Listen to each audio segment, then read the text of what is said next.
Hello. इस video में हम पढ़ेंगे इंट्रोडक्शन टू या ईटी ट्यूब के बारे में। तो फर्स्ट हम देखेंगे कि ईटी ट्यूब के यूजेस क्या क्या होते हैं, क्योंकि हमें जब तक पता नहीं होगा कि ईटी ट्यूब के यूजेस क्या क्या होते हैं या कोई भी इंस्ट्रूमेंट के जब तक हमें यूजेस पता नहीं होते तब तक हम उसको सही तरीके से पढ़ नहीं पाते। तो पहले हम देखेंगे कि ईटी ट्यूब के यूजेस क्या क्या होते हैं। तो हम ईटी ट्यूब दोस्तों यूज़ करते हैं for providing the mechanical ventilation to the patient, like during the surgery, during the any illness like pneumonia, emphysema, heart failure. So to support the breathing of that patient. Second, दोस्तों during the intermittent positive pressure ventilation में. Third, during resuscitation. In resuscitation procedure, we initially intubate the patient. So use ET tube during that procedure. Fourth is direct suctioning of the trachea. So any secretions or during the meconium aspiration syndrome, we directly aspirate the trachea by the help of the ET tube. Fifth is during the epiglottitis or severe cough, क्योंकि epiglottitis और severe cough ये दो ऐसे condition जिसमें कि जो हमारा airway हो ऑब्स्ट्रक्ट हो जाता है जो ड्यू टू इन्फ्लेमेशन। सिक्स दोस्तों जिसमें कि हम यूज़ करते हैं टेटानस। सेवंथ है डिप्थेरिया एंड लास्ट एंजियोन्यूरोटिक एडिमा। ये कुछ मैंने चुनिंदा उसके यूजेस बताए, बहुत सारे भी हो सकते हैं लेकिन मुझे लगता है कि ये इंपॉर्टेंट है। Like first is mechanical ventilation, second is IPPV, third is during resuscitation, fourth is direct suction of the trachea during meconium aspiration syndrome, fifth is epiglottitis और the severe croup, fifth tetanus, sixth diphtheria and eighth is angioneurotic oedema. इन सारी चीज़ों में हम इसको use करते हैं। अब बीटी ट्यूब के डिफरेंट पार्ट्स होते हैं, like proximal end, central portion, distal end, tip. So उसके डिफरेंट पार्ट्स होते हैं अकॉर्डिंग टू इट, वे हम देखेंगे ईटी ट्यूब को। तो फर्स्ट जो प्रॉक्सिमल एंड होता है उस उधर 40 to 50 मिलीमीटर एक अडाप्टर होता है जिसे कनेक्टर भी कहते हैं। वो अडाप्टर कनेक्टर हम दोस्तों कनेक्ट करते हैं टू द या फीड करते हैं इनटू द वेंटिलेटर या अम्बू बैग को। ओके, जो आप देख रहे हैं यहाँ पर अडाप्टर या कनेक्टर, उसको हम कनेक्ट करते हैं, फीड करते हैं टू द अम्बू बैग या कनेक्ट वेंटिलेटर को during the mechanical ventilation. And जब हम अम्बू बैग से यानी एम्बुलेटरी मैनुअल ब्रीदिंग यूनिट से जब हम पेशेंट को ब्रीथ दे रहे या ऑक्सीजन सप्लाई कर रहे हैं तो उस वक्त हम अम्बू बैग को उसको कनेक्ट करेंगे to the inlet outlet of the Ambu bag. Okay, so ये हो गया प्रॉक्सिमल एंड। जो सेंट्रल पोर्शन है दोस्तों, सेंट्रल पोर्शन में डिफरेंट पार्ट्स जो हमें देखने हैं। फर्स्ट उसमें हम देखेंगे ओकल कॉर्ड गाइड। जो आप यहाँ पर ब्लैक लाइन देख रहे हैं दोस्तों, उसे हम कहते हैं ओकल कॉर्ड गाइड। तो ओकल कॉर्ड गाइड में ही उसका पूरा मीनिंग छुपा है। गाइड यानी वो हमें गाइड कर रहा है। गाइड किस लिए कर रहा है दोस्तों? तो गाइड कर रहा है कि प्रॉपरली प्लेस हुआ है कि नहीं जो हमारा ट्रकेल का जो टिप है, जो ये टिप है बीवेल टाइप का टिप, वो at the bifurcation of the trachea वहाँ पर प्रॉपरली प्लेस हुआ है कि नहीं, ये चेक करने के लिए ये ओकल कॉर्ड गाइड या ब्लैक लाइन है। तो हमें कैसे पता चलेगा कि प्रॉपरली प्लेस हुआ है कि नहीं? तो दोस्तों जो ओकल कॉर्ड गाइड है या ब्लैक लाइन जो हमें दिख रही है वो होनी चाहिए at the level of the opening of the vocal cords. वो ब्लैक लाइन होगी at the level of the opening of the vocal cords. इसका मतलब है कि जो टिप है ईटी ट्यूब का वो प्लेस है at the level of the bifurcation of the trachea. समझे? तो हमें जो ओकल कॉर्ड गाइड है या जो ब्लैक लाइन है वो हमें प्लेस करनी है at the opening of the vocal cords. तब जो टिप होगा ईटी ट्यूब का वो ऑटोमेटिकली प्लेस हो जाएगा at the bifurcation of the trachea. Okay, समझा वोकल कॉर्ड गाइड। उसके बाद दोस्तों हम देखते हैं सेकंड रेडियोपिक मार्कर। जो हमें दोस्तों ये ब्लू लाइन दिख रही है हमें एट द इंटायर जो लेंथ है ईटी ट्यूब की सेंट्रल पोर्शन में, तो हमें इंटायर पोर्शन में या इंटायर लेंथ में हमें एक ब्लू लाइन दिख रही है जिसे कहते हैं हम रेडियो ओपेक मार्कर। तो फ्रेंड्स इसके नेम में भी है दोस्तों radio opaque and marker. Radio OPEC यानी हम एक तरह से हम देखने वाले इसको, और मार्कर यानी क्या है, कुछ तो मार्क कर रहा है। क्या मार्क कर रहा है दोस्तों? ये मार्क कर रहा है कि ये प्रॉपरली ईटी ट्यूब ट्रकिया में प्लेस है कि नहीं। हम क्या करते हैं जब ईटी ट्यूब प्लेस करें तब एक्सरे लेंगे, तो एक्सरे लेने के बाद हमें पता चलेगा कि ये प्रॉपरली प्लेस हुआ है कि नहीं ट्रकिया के अंदर by the means of this radiopaque marker. यानी रेडियोपिक यानी एक्सरे पे दिखेगा ये ब्लू लाइन, तो हमें पता चलेगा कि ये प्रॉपरली प्लेस हुआ है कि नहीं in the trachea. So essential होता है for the visualisation of the trachea और accurate portion of the ET tube within the trachea. और हम देखते by the X-ray, so within trachea properly place हुआ है कि नहीं ईटी ट्यूब, ये देखने के लिए ये रेडियोपिक मार्कर हमें हेल्प करता है, जो कि हम एक्सरे से देखते हैं इसे। ओके, थर्ड दोस्तों पॉइंट है इसमें सेंट्रल पोर्शन में कफ। कप इंपॉर्टेंट है, दो टाइप के ट्यूब होते हैं, अर्न कप और कप। तो कप ट्यूब का एक क्या बोलते हैं, उसका एक एडवांटेज होता है, उसमें कफ आता है। तो कफ का बेसिकली दोस्तों सिग्निफिकेंस क्या होता है, क्यों होता है कफ? तो कफ क्या करता है दोस्तों, एक सॉरी तो वो क्या करता है, एक प्रोवाइड करता है सील। कब आप सोचो ना, कफ यानी एक बलून है जो किसी भी ट्यूब में जब हम प्लेस करेंगे तो वो उस एरिया को सील करेगा। यानी सील करना यानी क्या, वहाँ पर एक मेम्ब्रेन फॉर्म करेगा, जो मेम्ब्रेन क्या करेगी, जो ऊपर वाला कंटेंट है नीचे जाने नहीं देगी और नीचे वाला जो कंटेंट है ऊपर नहीं जाने देगी। सील यानी क्या, आपको समझा कि एक मेम्ब्रेन में बैरियर फॉर्म कर रहा है अराउंड दैट टीईटी ट्यूब, जिसको क्या कर रहा है कि नीचे उसकी जो ऊपर है उस ट्यूब के, वो नीचे नहीं जाने दे रहा उस मेम्ब्रेन के, और जो नीचे वाला कोई भी मटेरियल है वो ऊपर नहीं जाने देना है। इसका मतलब आप वो सील फॉर्म कर रहा है। सो कफ जो होता है उसका काम ही होता है एक सील फॉर्म करना। तो सील किसके अगेंस्ट फॉर्म करता है, वो अगेंस्ट द ट्रैकियल वॉल, क्योंकि जो ट्यूब है वो प्लेस इन द ट्रैकिया। सो वो सील फॉर्म करने के कारण वो लीकिंग प्रिवेंट करेगा गैसेस की। ओके, सो वो सील फॉर्म करने के कारण जो गैसेस की जो लीकेज है वो होने नहीं देगा बाय द कफ। सो इसी कारण हमें जो पॉजिटिव प्रेशर वेंटिलेशन है वो हमें करने के लिए हेल्प होती है, वो अलाउ करता है उसके कारण, और प्रिवेंट करता है कि कोई भी मैटर ट्रैकिया में इंटर होने से। ओके, सो उसका फ़ायदा क्या होता है, मैंने आपको पहले बताया कि गैसेस को लीक नहीं होने करने देता और फिर एक प्रॉपरली एक सील फॉर्म करता है।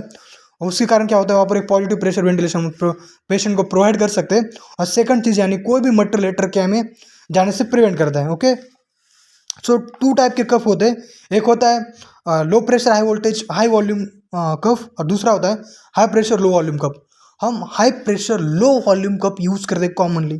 क्यों यूज़ करते हैं मैं आपको बताऊंगा, लेकिन पहले देखेंगे जो कि लो प्रेशर हाई वॉल्यूम जो कफ है वो क्यों नहीं यूज़ करते। क्योंकि दोस्तों उसका एक डिसएडवांटेज होता है, उसका लार्जर कॉन्टेक्ट, जो कि हाई वॉल्यूम होने के कारण क्या होगा, उसका लार्जर कॉन्टेक्ट एरिया होगा। और लार्जर कॉन्टेक्ट एरिया होने के कारण क्या होता है दोस्तों, वो टू फोल्ड्स में रन करता है। टू फोल्ड्स में रन करने क्या होता है कि वो ज़्यादा एस्पिरेशन होने की चांसेस है, क्या वो प्रॉपरली सील नहीं फॉर्म करता, उसका प्रेशर लो प्रेशर होता है, हाई वॉल्यूम भी होता है और लो प्रेशर भी होता है। सो लो प्रेशर होने के कारण क्या होता है कि वो प्रॉपरली सील नहीं फॉर्म करता, और प्रॉपरली सील नहीं फॉर्म करने के कारण क्या होता है, वहाँ पर एस्पिरेशन होने की ज़्यादा चांसेस है। लेकिन उसका एडवांटेज क्या होता है, वहाँ पर लो प्रेशर होने के कारण क्या होता है कि वो प्रॉपरली वहाँ पर नेक्रोसिस है इसके में नहीं होता, क्योंकि ज़्यादा कम प्रेशर होगा तो ज़्यादा कम वो कंप्रेस करेगा, और कम कंप्रेस करेगा तो वहाँ पर कम ही इसके में कम नेक्रोस होने के ज़्यादा चांसेस कम है। ओके, सो लो प्रेशर हाई वॉल्यूम में उसमें एडवांटेज है कि उसमें नेक्रोसिस और इसके में नहीं दिखता, लेकिन उसको सील प्रॉपर नहीं फॉर्म होने के कारण वहाँ पर हमें एस्पिरेशन दिखता है। ओके, सो दोस्तों नेक्स्ट है high pressure low volume. High pressure होने के कारण वो प्रॉपरली वहाँ पर सील फॉर्म करेगा। ओके, ये उसका एडवांटेज है, लेकिन उसका डिसएडवांटेज क्या है कि हाई प्रेशर होने के कारण वहाँ पर प्रेशर के कारण नेक्रोसिस और इसके में ज़्यादा करेगा। तो जो कर्व ट्यूब होते हैं दोस्तों हम यूज़ करते हैं कहाँ पर यूज़ करते हैं, इन चिल्ड्रंस में जो कि मोर देन 8 ईयर्स होते हैं। लेकिन लेस देन 8 ईयर्स के जो चाइल्ड होते हैं दोस्तों उसमें हम यूज़ नहीं करते कर्व ट्यूब, उनमें हम अनकर्व ट्यूब यूज़ करते हैं। क्यों यूज़ करते हैं अनकर्व, क्योंकि जो उनका सब ग्लॉटिक एरिया होता है वो नैरो होता है, और सब ग्लॉटिक एरिया नैरो होने के कारण वहाँ पर वो खुद ही सेल्फ फंक्शन करता है एज अ कफ, कि वही प्रिवेंट करता है ईटी ट्यूब को स्लीपिंग होने से। समझे, हम लेस देन 8 ईयर्स में अनकप यूज़ करते हैं क्योंकि उनका जो सब ग्लॉटिक एरिया होता है वो नैरो होता है, और वो खुद ही एक्ट करता है एज अ कफ और प्रिवेंट करता है ईटी स्लीपिंग। लेकिन मोर देन 8 ईयर्स में हम कप ट्यूब यूज़ करते हैं। अब उसको इन्फ्लेट कैसे करते हैं, इन्फ्लेट करने के लिए इस ट्यूब को दोस्तों हम यूज़ करते हैं ईयर को, जिससे कि by the help of syringe we push करते ईयर इनटू दैट कफ। लेकिन उसमें कुछ पार्ट्स होते हैं दोस्तों, उसमें सेपरेट एक ऑपरेटर्स आप यहाँ पर देख सकते हैं, जो ये पायलट बलून है या ये स्मॉल ट्यूब है दोस्तों, जो कि यहाँ पर आप कनेक्टेड है दिस बिग सेंट्रल पोर्शन को। यहाँ से जो कि पायलट बलून है वहाँ पर जो कि वहाँ पर एक वन वे वॉल होता है, सो वहाँ से हम सिरिंज में से एयर पुश करते हैं। तो वहाँ पर 3 पार्ट्स होते हैं ईटी ट्यूब का जो कफ है उसको इन्फ्लेट करने के लिए। एक होता है स्मॉल ट्यूब, ये पायलट बलून, और एक one way wall. One way wall का फंक्शन क्या होता है कि वो वन वे वहाँ से एयर पुश होती है, वापस उसमें री एंट्री व बैकवर्ड डायरेक्शन में एयर नहीं आती। तो इसे उसका एक फंक्शन क्या होता है, बैकवर्ड डायरेक्शन में एयर ना आने के कारण जो कप है वो रिमेन ओपन रहता है लॉन्ग टर्म के लिए। ओके, लॉन्ग टाइम के लिए। सो ये वन वे वॉल भी बहुत इंपॉर्टेंट होता है क्योंकि उस कप को ओपन रखने के लिए प्रोलॉन्ग टाइम के लिए। ओके, तो अब पायलट बलून कैसे काम कर रहा है दोस्तों, कि पायलट बलून हमें एक इंडिकेट करता है कि कैसे इंडिकेट करता है, वो कोलैप्स हो रहा है, इसका मतलब जब वो कोलैप्स हो रहा होगा दोस्तों तो इसका मतलब कहाँ से न कहाँ से एयर लीक हो रही है, और जो अंदर का कफ है वो डिफ्लेट हो रहा है। तो पायलट बलून एज इंडिकेटर काम करता है, वो प्रॉपरली इन्फ्लेट होगा या पेटेंट होगा तो इसका मतलब है कि एयर नहीं लीक हो रही है और कप प्रॉपरली इन्फ्लेटेड है, लेकिन वो कोलैप्स हो रहा है, इसका मतलब कहीं ना कहीं से तो एयर लीक हो रही है और जो कफ है वो डिफ्लेट हो रहा है। सो पायलट बलून जो हमें एक्सटर्नली विजिबल होता है और जो कफ होगा वो आन से इनसाइड होगा, तो एक्सटर्नली हमें प्रॉपरली इंडिकेट करने के लिए पायलट बलून हेल्प करता है एयर लीकिंग के बारे में। तो यहाँ पर खत्म हो गया दोस्तों सेंट्रल पोर्शन। अब हम देखेंगे डिस्टल एंड। डिस्टल एंड में दोस्तों फर्स्ट जो पार्ट है वो मर्फीज आई। मर्फीज आई क्यों होता है दोस्तों? मर्फीज आई एक अल्टरनेटिव एयरवे पाथवे प्रोवाइड करता है, या एयरवे एक ओपनिंग अल्टरनेटिव ओपनिंग प्रोवाइड करता है। कब वो हेल्पफुल होता है मर्फीज आई? जब दोस्तों समझो कि इमेजिन करो जो टिप है, टिप ब्लॉक हो गया बाय सिक्रेशन, ब्लड या एनी इन्फेक्शन से जो टिप है दोस्तों ब्लॉक हो गया, तो ब्लॉक होने के कारण क्या होगा कि ऑक्सीजन प्रॉपरली ट्रांसफर नहीं हो पाएगा या हम पेशेंट को ऑक्सीजनेशन प्रोवाइड नहीं कर पाएंगे, तो उस वक्त दोस्तों पेशेंट कोलैप्स हो सकता है।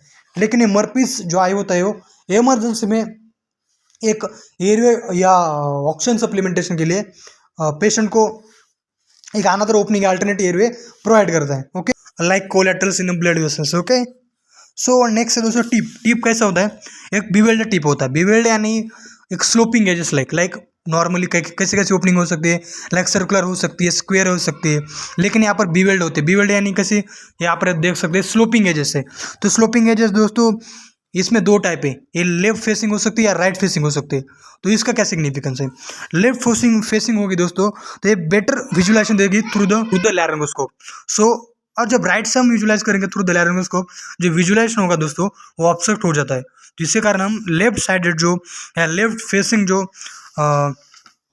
टिप होता है वो हम प्रीफर करते हैं। अब साइज या नंबर दोस्तों कैसे डिटरमाइन की जाती है?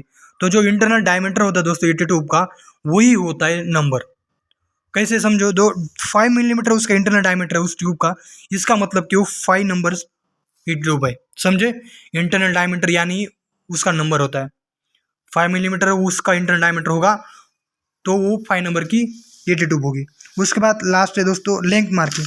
लेंथ मार्किंग दोस्तों हम डिटरमाइन करते हैं after the insertion of tube और मेजर करते हैं in relation to the lip या इंसिजर टीथ, यानी इंसिजर टीथ या लिप के रिलेशन में हम ये ट्यूब को लेंथ को मेजर करते हैं। तो इसका सिग्निफिकेंस क्या होता है? इसका सिग्निफिकेंस क्या होता है दोस्तों कि समझो कि बहुत ज़्यादा इनसाइड ट्यूब है, तो इनसाइड ज़्यादा ट्यूब होने के कारण क्या होगा कि वो ब्रोंकस में ज़्यादा जाएगी और ज़्यादा किंकिंग और ऑब्स्ट्रक्शन होने के ज़्यादा चांसेस वहाँ पर ज़्यादा है, और ज़्यादा आउटवर्ड होगी तो वो भी ज़्यादा प्रॉब्लमेटिक है। सो दोनों भी आइडियल नहीं है। सो प्रॉपर लेंथ होना उसका जरूरी होता है। वो मेजर करते हैं in relation to the upper incisor या लीप। तो ये सारे दोस्तों मैंने आपको बताने की कोशिश किया, समझाने की कोशिश की एंडोट्रैकियल ट्यूब के बारे में इन्फॉर्मेशन। सो आपको इसको कुछ क्वेश्चन हो या कुछ डाउट हो या मैंने कुछ गलती की हो तो आप मुझे कमेंट सेक्शन में लिख सकते हो, और आपको कुछ पूछना हो वो भी पूछ सकते हो। पसंद आएगा तो उसे लाइक कर देना।